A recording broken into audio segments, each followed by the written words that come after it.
नमस्कार मित्रांनो, मी डॉक्टर जगदीश राठोड आणि आपण बघता हा माइंड गॅलरीची यूट्यूब चॅनल. आज बघतोय आपण ग्रुप काउन्सिलिंग. ग्रुप काउन्सिलिंग म्हणजे निश्चित काय? What is the group counselling? Group is a place where you gather experiment with the different ways of behaving.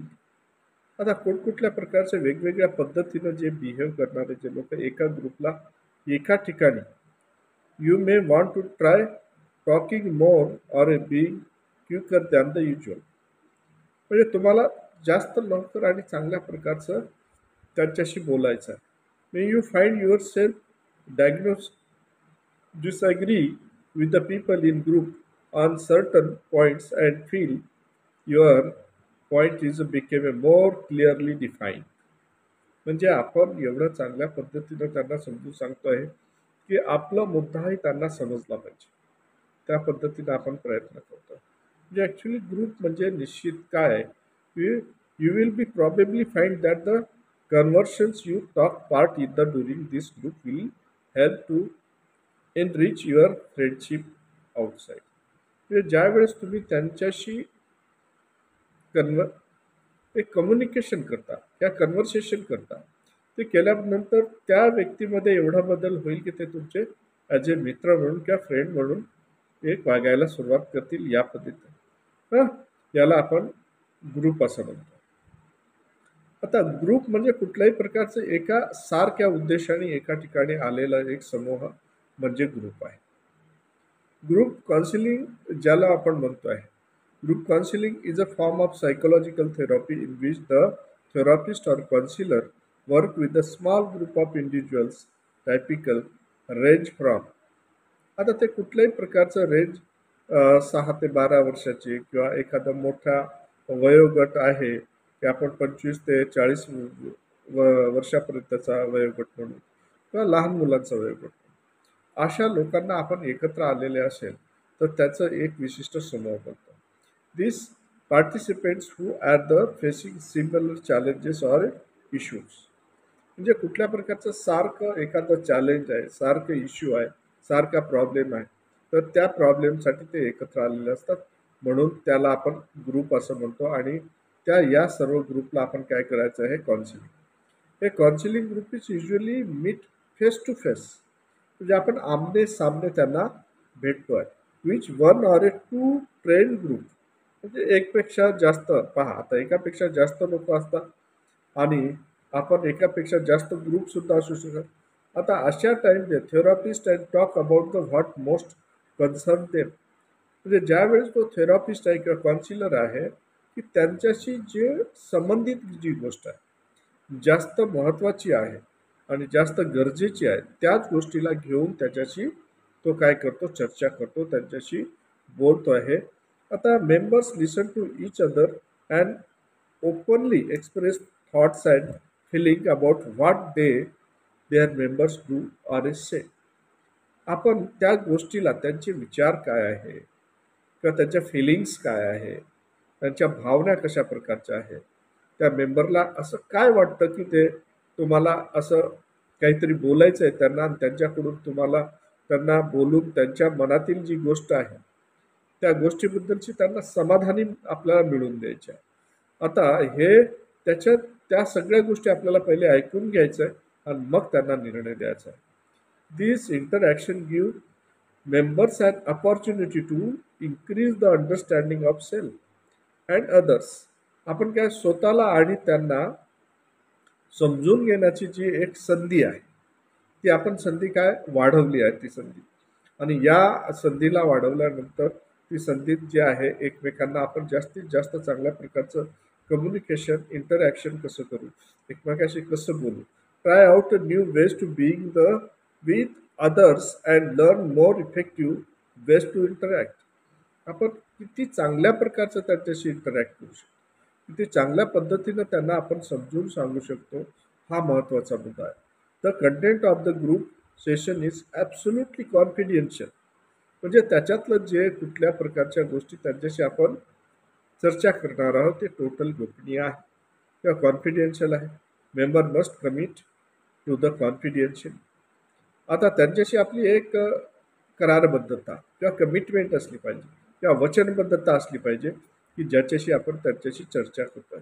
That is they may talk about their own experiences with whom they choose, but may not identify others members or what they say outside of the group. म्हणजे ज्यावेळेस त्या member सोबत आपण बोलतो की त्या बाहेरच्या लोकांना कसं ते पूर्ण कानोकान खबर लागली नाही पाहिजे किंवा त्यांचा अनुभव त्यांच्या भावना त्यांना आपण समजून घेऊन त्यांना सांगितलेली जी गोष्ट आहे ती त्यांना भावना न दुखवणारी किंवा त्यांच्या बाहेरच्या ग्रुपमध्ये आणि त्यांच्यामध्ये कुठल्या प्रकारचं हे म्हणतो आपण काय की कुठल्या प्रकारचं मिसअंडरस्टँडिंग होणार नाही किंवा त्यांना गैरसमज होणार नाही या पद्धतीनं बोलून त्यांच्यातून आपल्यात एक प्रकारचं काय रॅपो बिल्डिंग करायचं आहे आणि त्यांना समजून सांगायचं. आता हे ग्रुप काउन्सिलिंग जे आहे when people interact freely with other group members यावेळेस एका ग्रुपचे व्यक्ती दुसऱ्या ग्रुपसोबत अगदी मनमोकळेपणाने बोलतात. They tend to the recreate the same partners interactions that happen to them outside of the group. म्हणजे बाहेरच्या लोकांसोबत किंवा त्यांच्या लोकांसोबत जे बोलताना ज्या प्रॉब्लेम आहे त्या प्रॉब्लेमला ते त्या पद्धतीने रिॲक्ट करतात.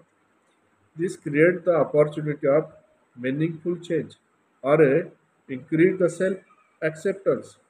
म्हणजे एक असं की ज्याच्यामध्ये काय एक मेनिंगफुल चेंज म्हणजे काय एक प्रकारचा अर्थपूर्ण त्याच्यात बदल असलं पाहिजे. ही एक संधी असते ते स्वतःलाच ॲक्सेप्ट करायला तयार होईल. With the help of the group leaders members learn how their behaviour affects others people. म्हणजे आता त्यांच्या जो लीडर असतो ग्रुपचा त्याच्याद्वारे आपल्याला त्याला समजून घ्यायचं आहे की त्यांचं वर्तन ते दुसऱ्यावर काय परिणाम करून जाईल त्यांना काय बदल करेल त्याच्यात काय प्रॉब्लेम येईल त्याच्यामध्ये ते बोलताना त्यांचं वागताना त्यांना लोकांना त्रास होणार नाही हे सर्वात महत्त्वाची गोष्ट आपण सांभाळणं गरजेचं असतं.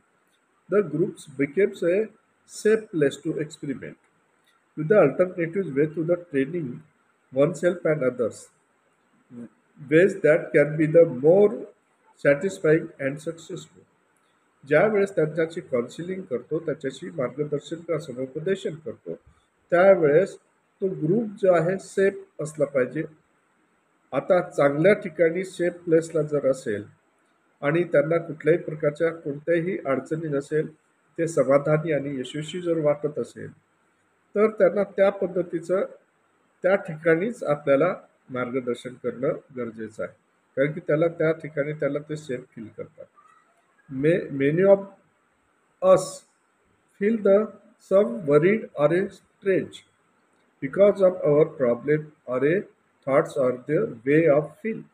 ते कधी कधी काय असतात काही लोक त्यांना व्यवस्थित फील करत नाही किंवा व्यवस्थित त्यांना समजून घेत नाही किंवा त्यांना आपण काय म्हणतोय की तो अनोळखी वाटतोय त्यांच्यासाठी स्ट्रेंज असतोय किंवा त्यांना असं वाटतं की यांच्यापासून आपण इन्सिक्युअर फील करतो का ह्या सगळ्या गोष्टी अशा ठिकाणी ज्या आहेत त्यांना आपण काउन्सिलिंग करत असताना पहिली ती गोष्ट त्यांच्या मनातून काढूनच काउन्सिलिंग करायची असते.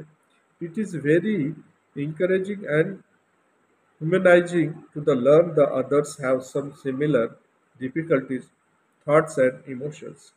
आपल्याला हे अत्यंत कठीण आहे की त्यांना पहिले सगळ्या गोष्टी समजून सांगून त्यांच्या आणि समोरच्या व्यक्तीच्या ज्या दुःख आहे सारखं आहे त्यांच्या ज्या कठीणाई सारखी आहे त्यांचे विचार सारखे आहे त्यांचे इमोशन सारखे आहे हे समजून घेऊनच त्यांना ती गोष्ट आपली आहे समजून ज्यावेळेस आपण त्याला काउन्सिलिंग करतो त्यावेळेस त्याला ती जास्त चांगल्या प्रकारचं करतो. आपण सुद्धा काउन्सिलरने सुद्धा फील केलं पाहिजे की यांना प्रॉब्लेम काय असेल.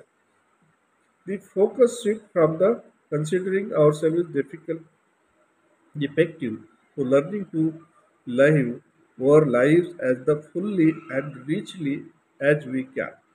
म्हणजे हे अत्यंत चांगल्या प्रकारे त्यांच्यामध्ये बदल करण्यासाठी आहे. त्यांच्यात कुठल्याही प्रकारचं डिफेक्ट किंवा कुठल्याही प्रकारचं प्रॉब्लेम येणार नाही असं आहे. आता ही ग्रुप थेरपी करत असताना काही कंडिशनिंग जे आहे आपण त्याला इन्क्लूड करतो.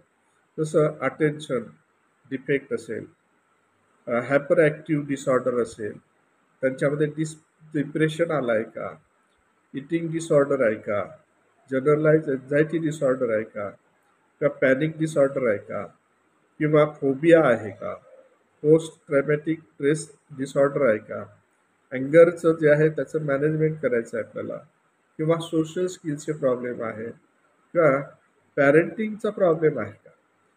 आता ह्या सगळ्या गोष्टी समजून घ्यायच्या आहेत. त्याच्यानंतर ॲडव्हान्टेज त्यांना या गोष्टीचं कसं असलं पाहिजे, प्रोव्हाइडिंग द इनिक्यू इन्व्हायरमेंट. त्यांचा ॲडव्हान्टेज आहे की सारखं वातावरणात एवढ्याही लोकांना आपण काय ग्रुप काउन्सिलिंग करू शकतो. Exploring the issue in the depth. कुठलंही जो गोष्ट आहे ते आपण त्यांना अगदी सखोलपणे त्यांना माहिती देऊ. Avoiding the isolation and loneliness. आपण जनरली काय आपण त्यांना एकटेपणा जो आहे त्याचा दूर करतो. सपोर्ट अँड त्याच्यानंतर जे आपण म्हणतो त्यांचं जे सपोर्ट आहे तो सपोर्ट करतोय, आणि त्यांना कुठल्याही प्रकारचं जे आहे त्यांच्या मुख्य मुद्द्यापासून दूर नेत नाही ना. सोशल स्किल्स त्याचे डेव्हलप केल्या जाऊ शकतात. त्याच्यानंतर त्यांचं कॉस्ट इफेक्ट त्यांना मिळवून दिलं जातं. रिअल लाईफ ॲप्रिशिएशन्स वाटतं आणि नॉर्मल एक्सपिरियन्स त्यांना. त्याचबरोबर त्यांना फीडबॅक आणि अकाउंटेबिलिटी दिलं जातं. मल्टिपल रिसोर्स सपोर्ट दिला जातं. पिअर लर्निंग जे आहे याद्वारे केलं जाते. एम्पॉवरमेंट अँड एम्पॅथी दिलं जातं. हां, ऑब्झर्वेशनल लर्निंग होतं, रॅपिड प्रॉब्लेम सॉल्विंग होतं, स्ट्रक्चरल इन्व्हायरमेंट आणि safe space of emotional expressions. आता याच्यात डिसॲडव्हान्टेज असे आहे, तो लार्ज ग्रुप सफर्स. आता जर मोठा ग्रुप असेल तर आपल्याला प्रॉब्लेम येतो. मोनोपल्ली असेल ग्रुपमध्ये तर प्रॉब्लेम येतो. आणि लॅक ऑफ इंडिव्हिज्युअल अटेन्शन. आपण व्यक्तिगत कोणाकडे लक्ष देऊ शकत नाही. त्याच्यात प्रायव्हसी कन्सर्न म्हणजे कुठल्याही प्रकारची प्रायव्हसी त्यांना देऊ शकत नाही. डॉमिनेट पर्सनॅलिटी असेल ना, त्याचा प्रॉब्लेम येतो. कम्पॅरिझन नाही करू शकत. त्याच्यानंतर lack of focus on the specific issue. विशिष्ट विषयाकडे आपल्याला लक्ष देता येत नाही. आता त्याच्यात त्यांना आपल्याकडून दूर करता येत नाही. Resistance group setting. आपण त्याला ग्रुप सेटिंगला रजिस्ट नाही करू. स्लो प्रोसेस असतं एक प्रकारची. आणि शेअरिंग जे होत नाही. इन्फ्लुअन्स अँड निगेटिव्ह ग्रुप जर असेल तर त्यांना अजून जास्त प्रॉब्लेम येतो. ह्या सगळ्या गोष्टीचा डिसॲडव्हान्टेज आहे. नमस्कार.